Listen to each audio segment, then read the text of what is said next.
पूर्व बर्धमान। भीषण गर्मी और लू से राहत देने के लिए बर्धमान शहर के करजन गेट इलाके में नर्सिंग होम ओनर्स एसोसिएशन की ओर से जलछत्र का आयोजन किया गया। करीब 5000 लोगों के लिए ठंडे पानी की व्यवस्था की गई और 5000 चॉकलेट भी वितरित किए गए।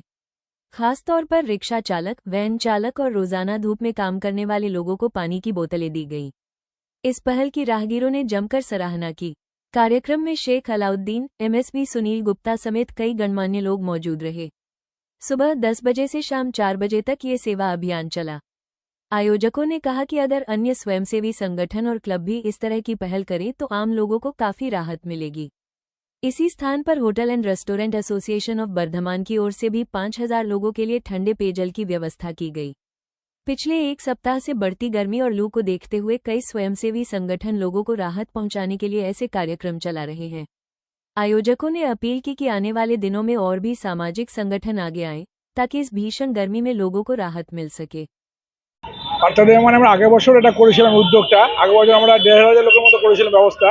এবার আমরা 2000 অ্যাবভ প্রায় 2500 কাছাকাছি মানুষের এই পথ চলতে এরকম গরমে খাস করে সামান্য যেটা জল বা শরবত আমরা দিতে পারি সেটা একটা বিরাট তাদের হেল্প হয়। সেটা আগেবারও করেছি, এবারও আরও বড় করে করেছি, পরের বছর ইচ্ছা আছে আরও বড় করে করার। সবাই অবশ্যই বলবো যে এটা বারে বারে সবাই আমরা একটা উদ্যোগ নিলাম, এরকম সংস্থা সবাই এগিয়ে আসুক। এই তীব্র দাবদাহে একটু পাশে মানুষের থাকতে পারলে অনেকটা আমরা এগিয়ে দেবো সমাজকে। এবারে গরম আরেকটু বেশি বাড়ছে, যত সময় আসছে তত গরম বেড়ে যাচ্ছে। এতে মানুষের নানান রকম শারীরিক অসুস্থতা বা নানান সমস্যা দেখা যাচ্ছে। একদম আপনারা কি চাইবেন, কিভাবে কি? অবশ্যই আমরা চাইবো এটাই যে এইভাবে যে এই ধরনের কিছু, এই কোনো জায়গায় ওয়ারেস দেওয়া বা সামথিং এই ধরনের কিছু, যেখানে জল ইনস্ট্যান্ট মানুষের গরমে যারা রিক্সা চালাচ্ছেন, ধরুন যারা ড্রাইভার আছেন, যারা কন্টিনিউয়াস রোড জানিয়েছেন, ভ্যান চালাচ্ছে, তাদেরকে মিনিমাম অন্তত তাদের একটা ওই সেই জায়গা সেই সময়কার চেষ্টাটা। আমাদের নার্সিং হোম ওনার্স অ্যাসোসিয়েশনের পক্ষ থেকে এখানে আমরা সকাল থেকে জলছত্র অনুষ্ঠান করছি।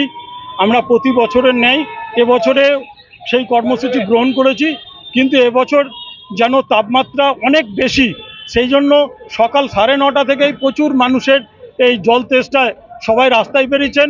অল্প জল নিয়েই বেরিয়েছে, কিন্তু তাদেরকে একটু সামান্য তৃপ্তি দেওয়ার জন্য আমরা জলের বোতল এবং শরবত এবং সঙ্গে চকলেটের আয়োজন করেছি। মানুষ ভীষণ খুশি হয়ে আমাদের শরবত, জল এবং চকলেট গ্রহণ করেছেন। আমরা ভীষণ কৃতজ্ঞ। আমরা প্রতি বছর বিভিন্ন সামাজিক কর্মসূচি করি।